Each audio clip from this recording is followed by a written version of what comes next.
Hello friends, प्रीतम maths YouTube channel में आपका स्वागत है। आज हम लोग बात करेंगे आरआरबी एनटीपीसी और ग्रुप डी एग्ज़ाम में कैसे नॉर्मलाइजेशन होता है। क्या 2018 की तरह इस बार भी 40 से 50 नंबर बढ़ेंगे? बिल्कुल बढ़ेंगे। ठीक है, कैसे होता है नॉर्मलाइजेशन विथ प्रूफ। आपका प्रूफ के साथ बताएंगे। इजी शिफ्ट का एक एग्जाम्पल लेंगे, रो मार्क्स, मॉडरेट शिफ्ट का एक रो मार्क्स लेंगे और एक टफ शिफ्ट का रो मार्क्स लेंगे और तीनों का आपका नॉर्मलाइज करके भी दिखाएंगे। ठीक है, फुल डिटेल्स के साथ जो भी नॉर्मलाइजेशन फार्मूला दिया हुआ है उसके हर एक टर्म का क्या मतलब होता है, बहुत ही आसान भाषा में आपको समझाने का कोशिश करेंगे। और वीडियो देखने के बाद आप अपना नॉर्मलाइज मार्क्स खुद निकाल सकते हो, ये मेरा गारंटी है। और इतना ज़रूर आपको बता सकते, ऐसा डिटेल्स वीडियो आपको यूट्यूब में और कहीं नहीं मिलेगा। ठीक है, तो इसीलिए वीडियो को अंत तक ज़रूर देखिएगा, तभी आपको सारी बात अच्छे से समझ में आएगा। ठीक है, और जो भी कैंडिडेट अपना नॉर्मलाइज मार्क्स नहीं निकाल पाएंगे वीडियो देखने के बाद भी, तो वो यदि चाहते हो कि मेरा नॉर्मलाइज मार्क्स कितना होगा, तो उसके लिए एक चीज़ करना है कि कमेंट में आप किस डेट को एग्ज़ाम था, आपका शिफ्ट क्या था और आपका रो मार्क्स अभी कितना आ रहा है, ये तीन चीज़ आप कमेंट में कर दीजिएगा। ठीक है, और नॉर्मलाइजेशन जब होता है तो उसमें एक्यूरेसी का कोई मायने नहीं होता है। ठीक है, एक्यूरेसी का कोई मायने नहीं होता है। नॉर्मलाइजेशन निकालने समय आपका दो चीज़ का ज़रूरत होता है। एक रो मार्क्स बहुत इम्पोर्टेंट है, जितना आपका ज़्यादा रो मार्क्स होगा आपका नॉर्मलाइजेशन भी उतना ही ज़्यादा होगा। और दूसरा बहुत बड़ा फैक्टर है शिफ्ट के साथ। हम इजी शिफ्ट होगा तो कम मार्क्स इंक्रीज करेगा, कैसे इंक्रीज कम नंबर करेगा वो भी बताएंगे। मॉडरेट में थोड़ा सा अधिक करेगा और टफ में बहुत ज़्यादा इंक्रीज करेगा नॉर्मलाइजेशन में। तो ये सब सारी बात अच्छे से समझाएंगे इस वीडियो में, इसलिए अंत तक ज़रूर देखिएगा। चलिए वीडियो शुरू करते हैं। ये आपका नॉर्मलाइजेशन फार्मूला है। ये जो नॉर्मलाइजेशन फार्मूला दिया हुआ है इसका हर एक टर्म का मीनिंग दिया हुआ है, तो इसको आपको जानना ज़रूरी नहीं है, उसको हम बहुत ही आसान भाषा में बताएंगे इस वीडियो में। ठीक है, तो ये आपका न्यू नॉर्मलाइजेशन फार्मूला है। आपका पहले जो नॉर्मलाइजेशन फार्मूला था उसको चेंज कर दिया गया था, रिवाइज्ड कर दिया गया था। पुराना वाला क्या था वो भी देख लीजिए। पुराना वाला ये आपका नॉर्मलाइजेशन फार्मूला था, चेंज करके ये कर दिया गया है। ठीक है, ये नॉर्मलाइजेशन फार्मूला, और एक टर्म को सिर्फ चेंज किया गया। नॉर्मलाइजेशन फार्मूला में देखिएगा ध्यान से आप, यहाँ तक एज इट इज है, जो पुराना नॉर्मलाइजेशन फार्मूला था यहाँ तक सेम है, सिर्फ आपका लास्ट टर्म को चेंज किया गया है। तो इसका मतलब क्या होता है उसके बारे भी आपको बताएंगे। ठीक है, यहाँ देखिएगा सिर्फ ये टर्म जो है चेंज किया गया है। तो आइए देखते हैं इसको, एकदम आसान भाषा में हम बताए हैं उसको देखते हैं। देखिए वही जो फॉर्मूला, इसको थोड़ा सा बड़ा लार्ज में करके आपको दिखा रहे हैं ताकि आपको हर एक टर्म का मतलब समझ में आ जाएगा। ठीक है, MIJ ये आपका नॉर्मलाइज मार्क्स जिसका रो मार्क्स का नॉर्मलाइजेशन करना चाहते हैं, ये नॉर्मलाइज मार्क्स हो गया। MGT का मतलब क्या होता है, MGQ का मतलब क्या होता है, MTI का MIQ, MIJ, MIQ, MGMQ। ठीक है, तो आइए देखते हैं, थोड़ा ध्यान से देखिएगा। जो ये तो आपका नॉर्मलाइजेशन मार्क्स हो गया। ठीक है, जिस भी कैंडिडेट का आप नॉर्मलाइजेशन करना चाहते हो। MGT का मतलब होता है 0.1% ऑफ ऑल शिफ्ट, जितना शिफ्ट एग्जाम हुआ है। मतलब कि अभी तक 1 से 7th फेज में लगभग 100 शिफ्ट हुआ है, ठीक है।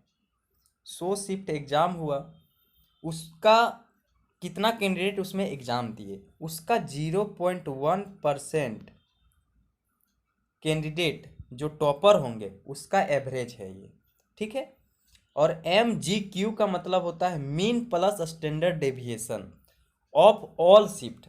जितना भी शिफ्ट हुआ है उसमें कैंडिडेट जितना भी उसमें पार्टिसिपेट किए, मतलब एग्ज़ाम दिए CBT 1 का, टोटल शिफ्ट का, उसका मीन प्लस स्टैंडर्ड डेविएशन है। इसके बारे में अभी हम आपको एग्जांपल देंगे तो पूरे अच्छे से आपको समझ में आ जाएगा, ठीक है। और MTI का मतलब होता है 0.1% of your shift topper student average. मतलब कि आप जिस शिफ्ट में एग्ज़ाम दिए उस शिफ्ट का 0.1% टॉपर स्टूडेंट का एवरेज, मीन बोलिए या एवरेज बोलिए, दोनों सेम चीज़ होता है, ठीक है। और MIQ का मतलब है mean plus standard deviation of your shift. मतलब आपके शिफ्ट का mean plus standard deviation MIQ का मतलब होता है। और MIJ का मतलब हो गया आपका रो मार्क्स, ठीक है। और MIQ का मतलब हो गया mean plus standard deviation of your shift. और MGMQ इसका मतलब हो गया, इसको थोड़ा ध्यान दीजिएगा, ये चेंज है पुराना से।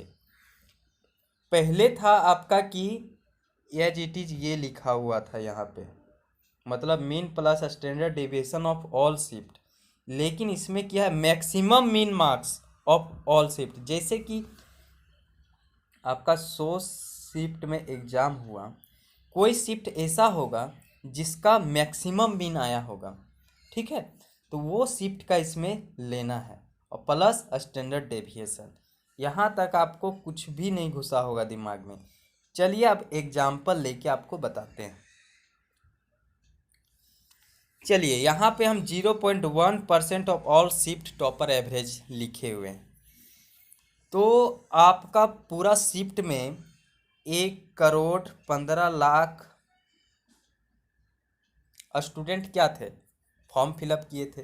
आप जानते हो कि 50 से 55% अटेंडेंस हुआ था इस बार।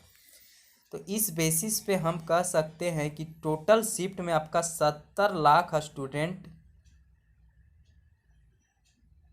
एग्ज़ाम दिए हैं CBT 1 का। इसका 0.1%, 70 लाख का, ध्यान दीजिएगा, 70 लाख का 0.1%, पॉइंट को हटा दिए, नीचे जीरो आ गया, 3 जीरो खत्म। मतलब 7,000 स्टूडेंट आपका क्या है, टॉपर है। 7,000 स्टूडेंट ऐसे हैं जो टॉपर हैं। तो टॉपर स्टूडेंट का मार्क्स कितना आ सकता है एवरेज, आप एज्यूम कीजिए। 70 लाख में 7,000 स्टूडेंट ऐसे स्टूडेंट हैं जो टॉपर हैं, तो इसका एवरेज क्या आ सकता है। तो इसका एवरेज मेरे अनुसार किसी का 7,000 में किसी का या 80, किसी का 82, किसी का 85, किसी का 90, बहुत ऐसे कैंडिडेट होंगे टॉपर में 92 तक लाए होंगे। बहुत सारे स्टूडेंट ऐसे भी होंगे 7,000 स्टूडेंट में कि 95 तक भी लाए होंगे, लेकिन 80 के अराउंड ज़्यादा स्टूडेंट होगा, ठीक है। तो इसका एवरेज निकाला है, सब जितना मार्क्स 7,000 स्टूडेंट टॉपर है उसका हर एक मार्क्स को जोड़ना है और डिवाइड करना है 7,000। तो हम इसको एज्यूम करते हैं कि 85 इसका आ गया, 85 आपका टॉपर हो गया ऑल शिफ्ट का 0.1%, माइनस MGQ का मतलब हो गया mean plus standard deviation. Mean मतलब जितने सारे स्टूडेंट एग्जाम दिए हैं 70 लाख, उसका मीन मतलब कि एवरेज।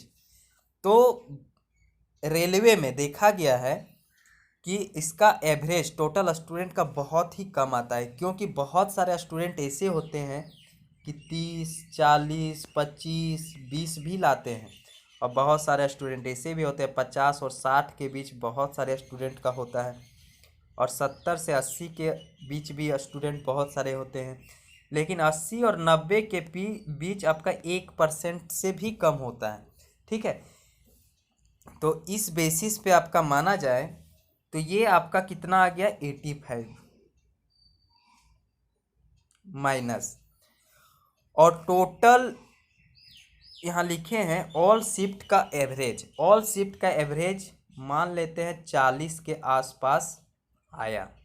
और स्टैंडर्ड डेविएशन हम कैलकुलेट कर चुके हैं, इसको बताने जाएंगे तो बहुत बड़ा हो जाएगा वीडियो। इसको हम 5 तक मान लिए हैं standard deviation divided by MTI का मतलब लिखे 0.1% ऑफ योर शिफ्ट।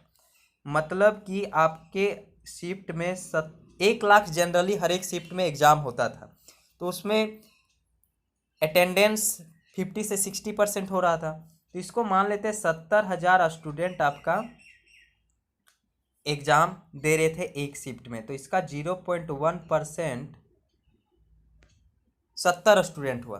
तो 70 स्टूडेंट यदि आपका टफ शिफ्ट में था, इजी शिफ्ट का ये बता दे रहे हैं पहले, उसके बाद मॉडरेट बता देंगे।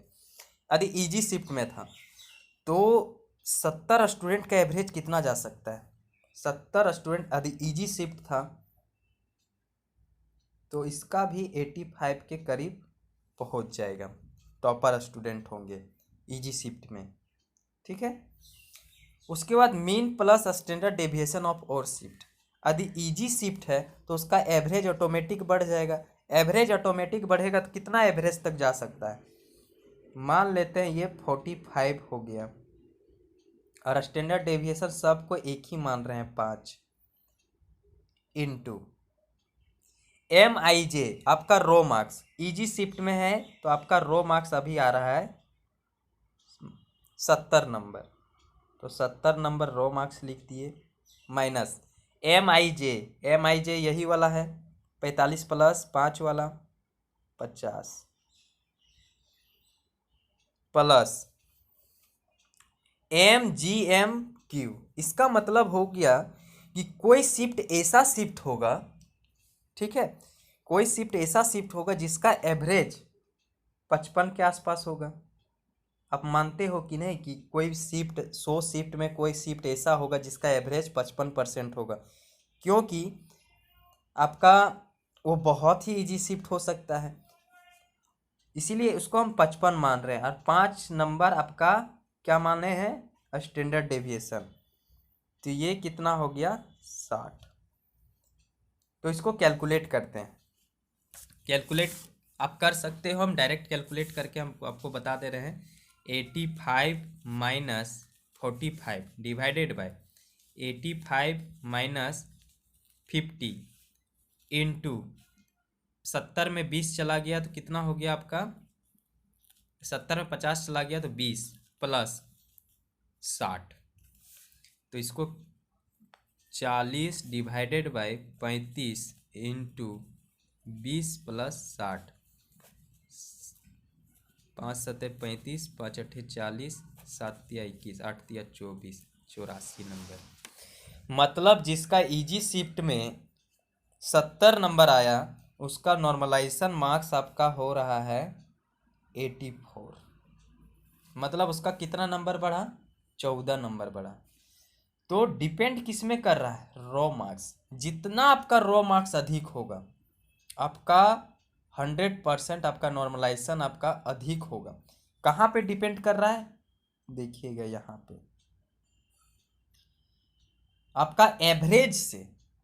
आपका एवरेज से रो मार्क्स अधिक होना चाहिए। ये क्या है? एवरेज प्लस स्टैंडर्ड डेविएशन है। एवरेज प्लस स्टैंडर्ड डेविएशन से जितना अधिक होगा आपका रो मार्क्स, उतना आपका नॉर्मलाइजेशन अधिक देखने को मिलेगा। एक टफ शिफ्ट का हम लोग देखते हैं।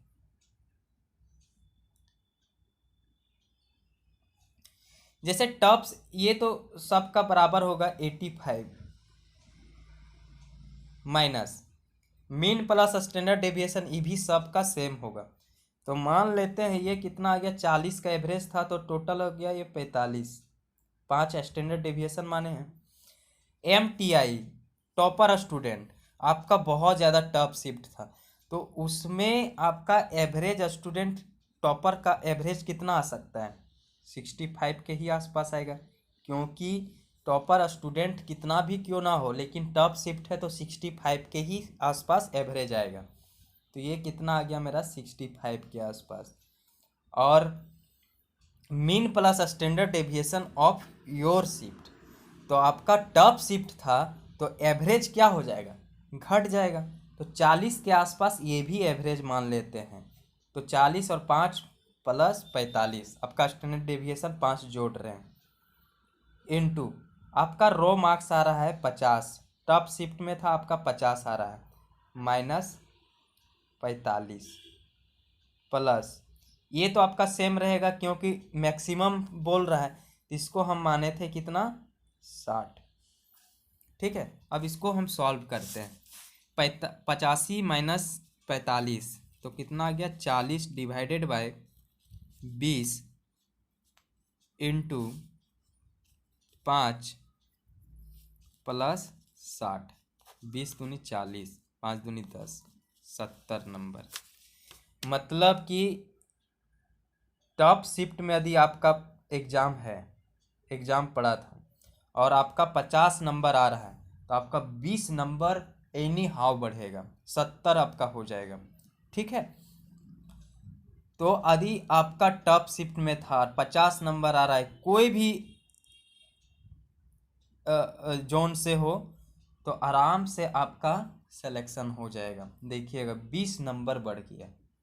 ठीक है, तो आपको जो भी टेक्निक बताएं ये आपका सबका कॉमन रहेगा। यदि आप निकालना चाहते हो अपना नॉर्मलाइजेशन मार्क्स, तो 85 माइनस 45 रखिएगा, कांस्टेंट रखिएगा, ये चेंज नहीं होगा।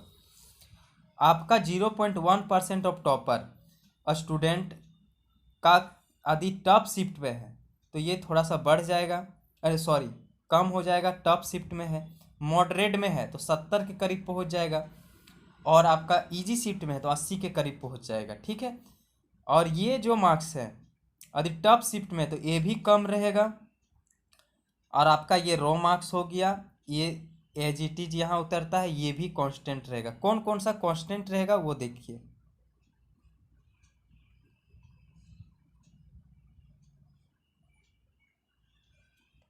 कांस्टेंट टर्म कौन सा अभी अपना निकालना चाहते हो, तो ये टर्म कांस्टेंट रहेगा और ये टर्म कांस्टेंट रहेगा। कौन कौन सा रहेगा? फर्स्ट ऊपर न्यूमरेटर मतलब अंश बोला जाता है, और जो प्लस के बाद है ये आपका कांस्टेंट रहेगा हर एक शिफ्ट के लिए। डेविएट कहाँ करेगा? यहाँ नीचे वाला ये करेगा, क्योंकि ये आपका रो मार्क्स है और आप आराम से कैलकुलेट कर सकते हो। ठीक है, तो यदि अपना निकालना है तो 85 माइनस 45 कीजिएगा, डिवाइडेड बाय आपका शिफ्ट टॉप था तो 65 के आसपास रखिएगा इसको। ठीक है, 65, और ये आपका भी सेम रहेगा 45 के आसपास रखिएगा। अपना रो मार्क्स यहाँ पुट कीजिएगा, और ये तो एज इट इज है, और ये 60 तो कांस्टेंट है, मतलब कि सबके लिए ये काम होगा। तो 60 और उसके बाद पुट करके देखिएगा कितना आपका नॉर्मलाइजेशन मार्क्स आ रहा है। और कोई भी डाउट होगा आप कमेंट सेक्शन में पूछ लीजिएगा। ठीक है, तो आई होप आपको वीडियो अच्छा लगा होगा, और ये वीडियो को अपने दोस्तों के साथ ज़रूर शेयर कीजिएगा। जय हिंद, जय भारत।